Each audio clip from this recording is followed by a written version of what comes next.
Okay, this will be the this is the last video here for the World War II week. The fourth element that we talk about this week is the Holocaust, and the first three sort of marched through the war, and now this fourth one, is sort of going to go back, and you'll see from the presentation, I talk a little bit about some of the laws passed in Germany, even before the war began, all throughout the 1930s.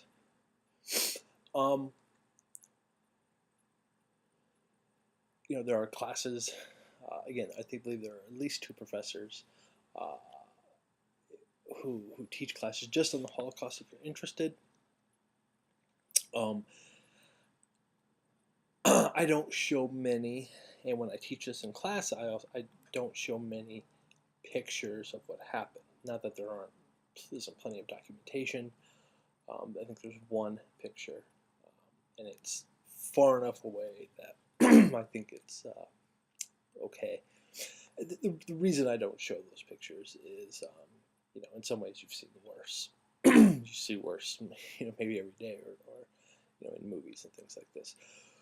But those pictures, sometimes are sort of gratuitous, right? In that there's a morbid fascination with them, and so I don't sort of do that. One, this is obviously a topic that's not necessarily that's difficult, or I mean it's difficult in a lot of ways, but sort of hard to teach. One thing that historians have sort of discussed or debated is, was this the plan for for Hitler and the Nazis all along, or is this something that came about through certain circumstances? Certainly, as I discuss, there were some German historians right after the war who tried to say, look, that the final solution is really sort of revenge for what happens in the Soviet Union during Barbarossa. And that Barbarossa goes poorly, and so that these mass killings before the death camps really are, again, sort of revenge for that. We now know that that's not true, right? Because the order for the final solution is given just when Barbarossa is launched, and when things actually go really well. So this was not really an act of reprisal. Okay, you're gonna watch the movie called Conspiracy. It's a really excellent movie, I think. And I have a handout for that movie, and look at that handout. The handout will help you. I've seen the movie a dozen times. You're going to be seeing it, most of you probably for the first time. Maybe a handful of you have seen it. That handout sort of will help give you some context for what's going on.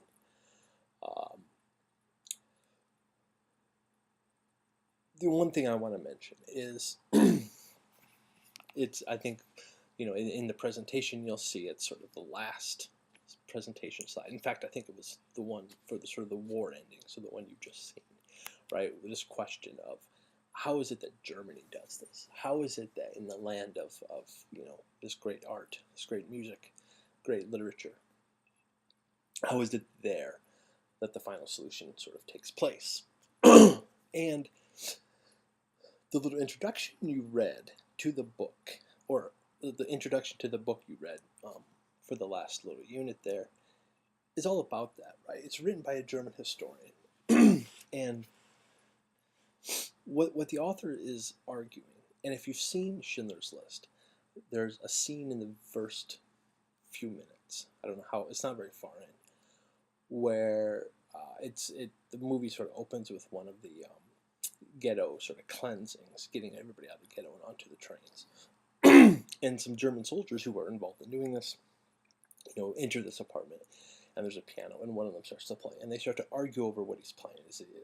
I don't. It's been a long time since I've seen. I don't know if one person yells out Mozart, who was Austrian, but again, there's no Austrian ethnicity. Austrians consider themselves German.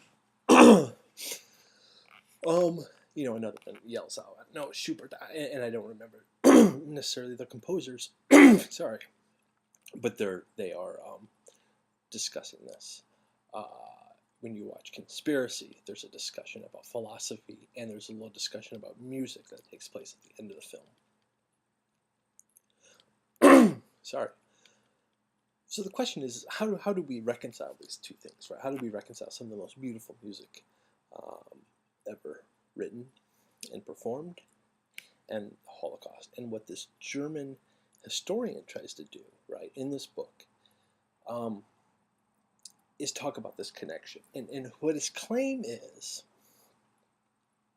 that throughout German history, for, he sort of go back about 150 years before World War II, art and high culture, right, painting, poetry, literature, right, not culture sort of broadly defined, but high culture, high art, was a substitution. And it was a substitution for politics. You learned a few weeks ago about what happens in some ways in Germany when Germany is sort of united. And some of you wrote about this for the second midterm, right? That, first of all, a lot of middle-class liberals flee, right? That's essentially how we get Wisconsin. Or that's essentially how we get a bunch of Germans in Wisconsin. They're called the 48ers. They leave after the revolution in 1848 unsuccessful. They're fed up. They say, heck with this, let's go. Okay, a lot of them, a number of them do come to this country. Some stay. And what sort of happens is that many of these individuals sort of give up politics, if you will. And they say, you know what, let's not worry about, constitutions and the sort of grubby work of democracy. We'll sort of, sorry, my goodness, we'll sort of focus our attention on just how great Germans are. If Germany can't be a united country, again, this is from 48 to 71, and then after 71, if we are a united country, we may not be the most free, the most democratic nation, but we produce great art. And that's sort of, it becomes a substitution, is what this author claims. In fact, Thomas Mann, if you remember from the interwar lecture, he says the same thing. This historian, in fact, talks a lot about Thomas Mann. Mann writes, he writes this book called Dr. Faustus, which I talked about a little bit in the presentation, he started during the war. And that's essentially Mann's claim, that in Germany, for a lot of Germans, democracy it's dirty, it's ugly, right? You have to compromise. You focus on little, sort of procedural things. Who cares about that? We'll ignore that. All we're going to be concerned about is sort of beauty and art and things that are sort of above this plane. It's sort of what a lot of modernist figures do. Now, Mann himself does the same thing, in fact. In fact, he gives a speech in 1915, I want to say, where he says that, because he gets criticized by sort of a lot of people in this country and in Europe, that, you're a great figure, why don't you stand up and say, why are we doing this, Germany? And he says, I don't care about that. Now, Mann himself has a change of heart. If you'll remember, I talked, he decides that I need to do this, and a lot of other modernist figures do as well. In the 20s and the 30s, they start to get political. Picasso really only probably paints one political painting his whole life, and it's Guernica. Guernica is a small village in Spain that was bombed by the Germans during the Spanish Civil War. Picasso really ignored politics his whole life. Again, it was dirty, it's ugly. I'm interested in sort of more important things, beauty and truth and these sorts of things. It's the only sort of political painting Picasso does. Picasso is Spanish, or he's from Spain. Well, he's Spanish. I don't know why I corrected that. So this author sort of is trying to reconcile those two things. It's something to sort of, again, it's something just perhaps to sort of think about. But it actually gets to my sort of conclusion about the Holocaust. There's a lot of lessons that we like to talk about that have been learned since the Holocaust, right? We say never again, never again. In fact, the Holocaust hasn't happened again, but, genocide has happened many times since then. Now, some of those lessons are fine lessons and good lessons, but I sort of focus on not necessarily the three that I think are most important, although I might, but three that we don't talk about much. And one is humility. I'm a big fan of humility. Now, what does it have to do with the Holocaust? This.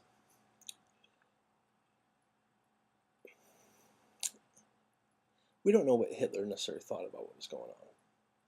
He didn't mind it. He knew what was going on, but they hid it, right?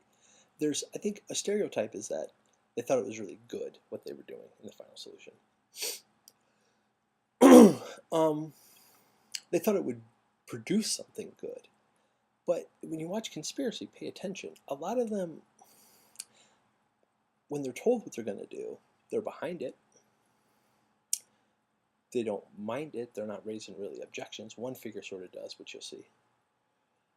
But they see it as, maybe I'll say this, a necessary evil. That it's distasteful. I know that's sort of a euphemistic word there. But they'll sort of see this. But it will produce something greater. We know we're right.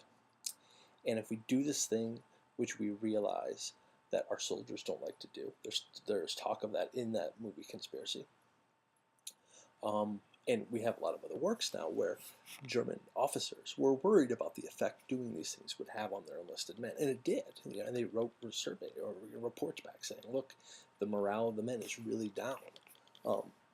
They had discipline issues, drunkenness issues. Some of these German enlisted men who were, and what I'm talking about here is sort of the mass killings in open graves before the death camps were sort of constructed. They basically have to all get drunk to do it. And then you get all sorts of other issues. So it's not that there were some that celebrated it, and they celebrated it. I don't want to make it seem as if they didn't want to do it. It was something that was distasteful, but the future world would thank them for it, is what they thought. This is where humility gets in. They never questioned. It's not even really, I don't even know if you can really ask it, is it ethical? But they never stopped, perhaps, to really consider these individuals, right? They so believed what they believed. They thought they were so right, they were willing to murder 6 million people for that rightness. Be careful of anybody who just, thinks they're that correct. Now, they may not go on to, murder, but that's the sort of humility. I have a lot of beliefs, but I always hold in my head that they might be wrong. And I have to keep that in mind. I could be wrong about this. This is what seems to be the case. But I'm always willing to be persuaded. There's nothing I believe, I don't think, that I'm not willing to be persuaded of. Now, well, it means you're wishy-washy. You got to hold your beliefs firm. I'm not persuaded very often. Usually you hear sort of silly sort of arguments for things, but I always leave that in my head. That it could happen. I could, be persuaded to believe this or that. That's not. Somebody would have to show me some evidence of this. Just their reasoning probably isn't going to get me there. That's one thing to consider. The other thing is the messiness of democracy. You bring up Congress and people, oh, those idiots, those morons, they can't do anything. They dither, they, all this sort of.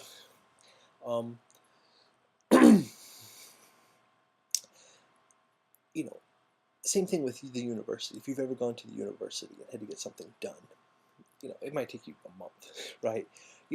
Have you ever tried to call somebody at the university? Good luck, right?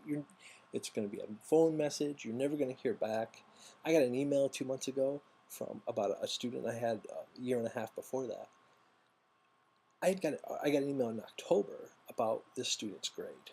I emailed them back that day or possibly the next day if I got it late at night. Didn't hear anything, whatever. I thought maybe I was going to say, oh, thanks for the information. I didn't. That's fine, whatever. I got an email 2 months ago saying, yeah, I've been out of the office since October. What was the deal with this student again? It's frustrating. and it wasn't a big deal for me. I decided to look up the information, send the email. But I was like, who's been doing this job since October if you've been out of the office? So we get frustrated. Why don't institutions work faster? Institutions in Nazi Germany worked really fast. One of the things that, if you've seen the movie Conspiracy several times, you'll notice is that the SS, one of the reasons Hitler creates the SS, I don't know if he knew this, but this is how it works, is that you have you have in a country, that's what we like to say, country. I prefer sort of a nation state. There's lots of bureaucracy that do all sorts of things, right? Some well, some maybe not so well. Sometimes when Hitler comes into power, the SS, he creates a new bureaucracy. And that new bureaucracy, I'll try to, so this is the old bureaucracy, and there's thousands of different people, right? Tens of thousands, perhaps. He creates this SS, and they essentially sort of work their way into the old bureaucracy, and they can get things done really fast. That's one of the reasons why the Germans are able to do the final solution. And it's not that there would have been perhaps some Germans who wouldn't have done it, but they're essentially able to bully people into making sure everything flows smoothly. Now we look at that and we say, well, that's great, they're so efficient.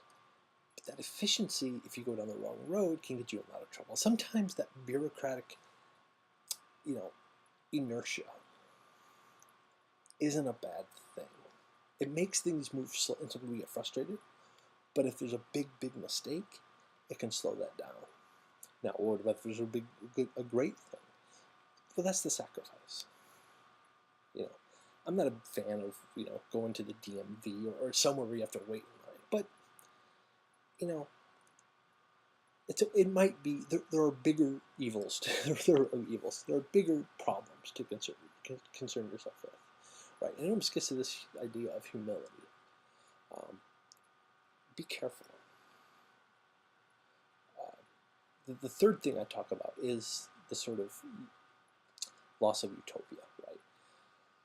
I talked about this in the Enlightenment, that one of the things the Enlightenment thinkers, a lot of them think, although they don't say this, but if you read a bunch of them, you get this idea out of them, is that they say, look, heaven might exist, it might not exist, we don't know. Some of us believe, some of us don't, that's fine, but we're not going to force people to believe certain things. But what they all sort of say is, look, if we all work really hard, we can create heaven on earth. Now, that's not such a bad thing. The question is, what would you, if you believed that, what would you do to create heaven on earth?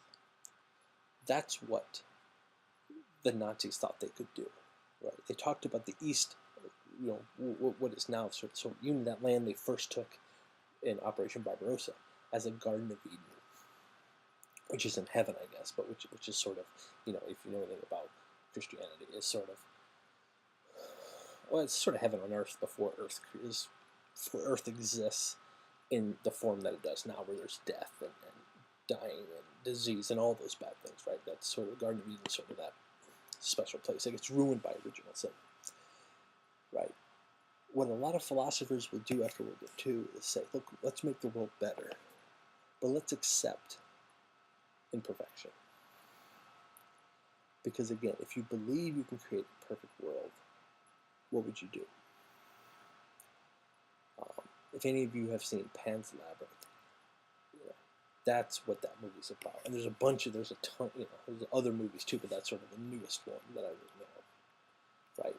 What the monster sort of asks her to do is, all you have to do is this, and the world will be perfect. I'll take away all this bad stuff. Just take one life. If you know the movie, the little girl doesn't do it. She saves her soul. Right? That's the question. Let's work to make the world a better place. But let's be humble. Let's understand that we can't fix everything. Let's accept some imperfections. Okay.